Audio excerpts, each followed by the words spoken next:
the News Channel 5 network. This is SportsLine.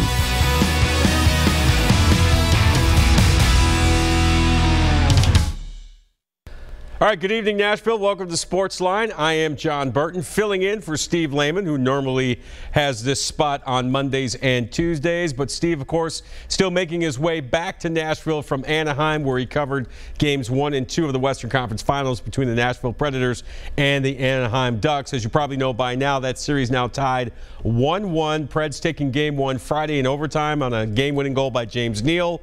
Last night, they had a 2-0 lead. Gave up a power play goal late in the period, and then in the second period, the Ducks go crazy, scoring 3 goals. Preds take the lead back, but they eventually end up on the wrong end of a 5-3 final score. So now this series is tied 1-1. Game 3 is tomorrow night here in Nashville at Bridgestone Arena. It promises to be a rocking atmosphere. So you can look at it in a number of ways. You can look at it where the Preds had a golden opportunity to win both games in Anaheim and a chance to come home up 2-0. But most teams will tell you when you start a series on the road, the goal is to get a split.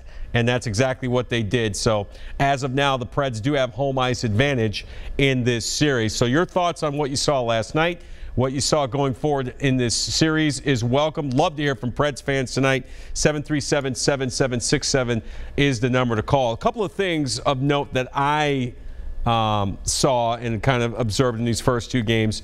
Man, it is physical between these 2 teams. A lot of hard hits, a lot of borderline, over-the-line hits. Of course, the whole situation between Ryan Johansson and Ryan Kessler going on right now. Of course, Ryan Johansson, to his credit, not backing down from Ryan Kessler, who's taking a lot of verbal and physical jabs at the Predators' top-line centerman.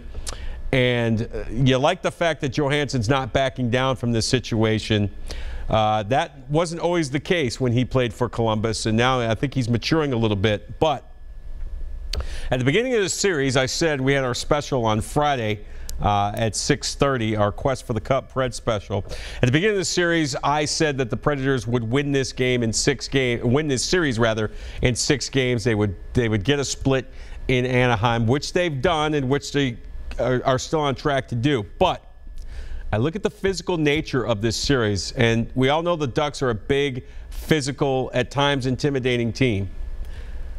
Something tells me that this physicality, the way the Ducks are playing right now, could, and I stress the word could, take its toll eventually on the Preds and wear them down. The Ducks are determined this is the way they're going to play, and the Predators have done a good job adjusting to the style of each series during this playoff run. Obviously against the Chicago Blackhawks, it was a speed series. The Blackhawks with their great scorers on their team. And then, of course, the St. Louis Blues series was a much more physical series.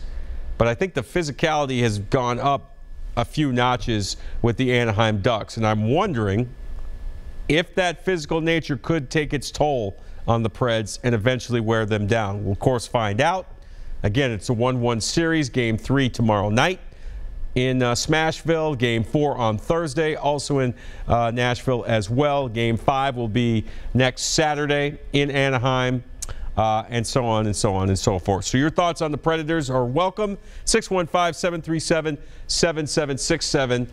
I want to remind everybody, next segment, we're going to have our buddy Robby Stanley, who covers the Predators for NHL.com. He will join us on the phone. We'll get his thoughts on the physicality of this series, the whole Johansson versus Kessler situation that's going on right now, and what he sees in this series going forward, not only tomorrow night, but the rest of this series. So once again, your phone calls, love to hear from you, 737-7767. Also, we're going to get into a little bit about what we saw and heard at Titans rookie minicamp over the weekend. The Titans rookies, undrafted free agents, and tryout players all on the field over at St. Thomas Sports Park. Head coach Mike Malarkey and his staff putting the boys through the paces. Limited amount of work for for their top draft pick, 5th overall, Corey Davis, the wide receiver out of Western Michigan, still nursing an ankle injury. Was able to get out and do some things, but he was limited for most of this mini camp. Of course, Adoree Jackson, the cornerback, also their co-first round pick, picked 18th overall. And there's a lot of buzz about his versatility right now. We all know that he's an outstanding corner, Jim Thorpe Award winner. but also a dynamic kick returner and maybe a guy that can help the Titans on offense. Head coach Mike Mularkey kind of mummed about all that, wouldn't get into that. But you'd have to think there are some plans to maybe incorporate him, maybe have a special package of plays for Adoree Jackson. Just when you look at his abilities with ball in hand, looks like he could be a dangerous weapon for the Titans, not only on defense but also in the kick return game and on offense. So the Titans rookies in town, we're going to hear from some of them later on in the show. Which rookie are you most excited about, Titans fans? Haven't heard from you in a while. 615-737-7767. That number is available to you if you want to talk Titans rookies or Titans in general. So plenty going on. Some news and notes. Roger Federer, 18-time Grand Slam tennis winner, announcing today he will not play in the French Open. 35-year-old Feds has decided to stay off of clay courts this season to help prolong his career. He's been dealing with knee and back injuries over the years, so no Roger Federer at this year's French Open. So you're pretty much up to date on what's going on. You know about the Predators, you know about the Titans, and we want to hear from you. 737-7767. While we're doing that and while we await Robby Stanley to join us next segment, let's hear from the Predators as they arrive today, late this afternoon from Anaheim. Here's head coach Peter Laviolette. Coach, you think it's possible for the fans to maybe even take it to another level in these next 2 years? That'd be great.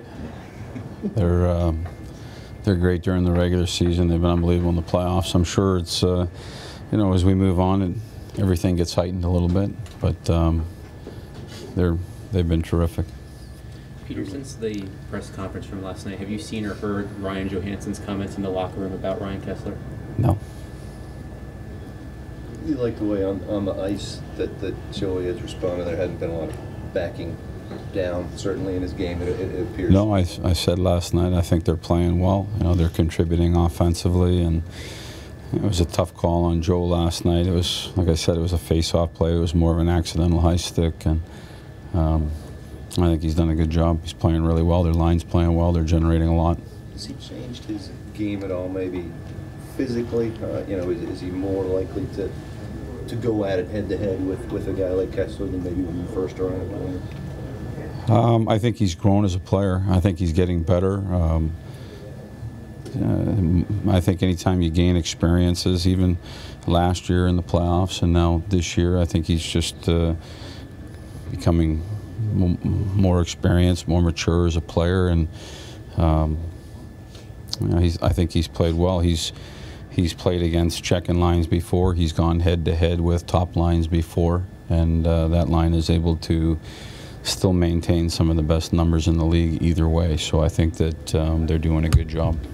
What you're describing in some ways a rite of passage for a young player like Ryan getting playoff experience this deep into the postseason? Well, probably anybody. I don't know about a rite of passage, but that's the nature of a career, I guess. If you can get in the playoffs enough, is that you experience it once, and then you maybe try to take it to the next level, and then you try to keep moving on and getting better, and ultimately with the hope of being successful at the end. So not only Ryan is in that situation, but probably 2/3 of our team, 3/4 of our team are in that situation where they've experienced some things over the last couple of years, and now they're in a situation where they're trying to push even further. Yeah, physicality is always a big factor in the playoff, and the first 2 games showed pretty much. Now coming back at home, would you try to find a way to put your speed and your talent aside of the physicality and maybe get around that aspect of the game of the Ducks for the 2 home games that you have forward this week? Yeah, there's no question that they play a physical game. Our team's been able to do it different ways and play different styles.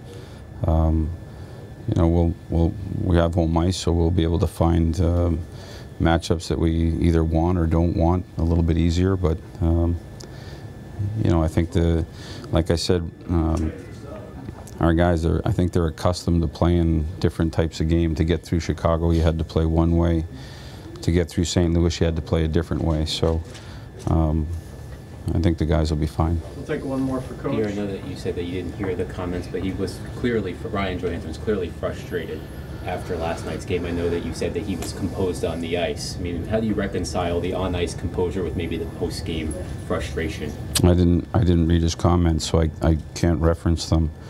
I can tell you that I just saw him on the plane and he's composed. I saw him on the ice last night, he's composed. So he'll be ready to play tomorrow. Coach, you've been able to see an actual comfort level difference at home? This is an illegal question, isn't it, Kevin? I gave him the back door. Go Okay, ahead. all right, okay. Pre-approved. Go ahead, sorry. Have you been able to see an actual different level of comfort from the guys at home versus on the road? I think we played pretty well on the road. Yeah. You know, it's not like our guys didn't show up and compete last night. It was a hard-fought game.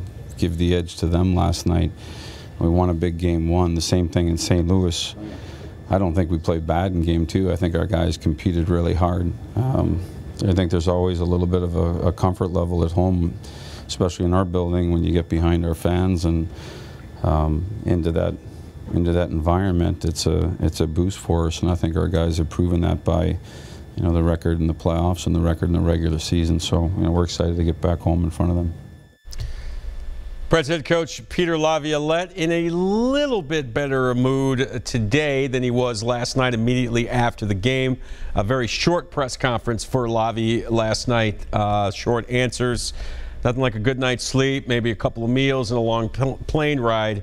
I think the realization is setting in that mission, you know, despite a tough loss last night, mission accomplished for the most part for the Preds as they gain a split in Anaheim in the Western Conference Finals. So again, this series tied 1-1 with Game 3 set for tomorrow night at Bridgestone Arena. Should be a great atmosphere. The weather is supposed to be warm and beautiful, so I'm sure the folks in Smashville will be getting there early and taking their medicine. A 7 o'clock start, I believe, for Game 3 tomorrow night, not the dreaded 8:30 or 9 o'clock start that we've had in the first two rounds. So the Preds get a split. They could have easily come back up 2-0, but they're not. They have to face that reality, and they have to face the reality, as we said at the top of the show, that they are in a very, very physical series now with the Anaheim Ducks, and they're going to have to match that physicality for the rest of the season or risk getting worn down. So we will see what happens there. Coming up later in the show, we're going to hear more from the Predators, more fallout from last night's 5-3 loss to the Anaheim Ducks.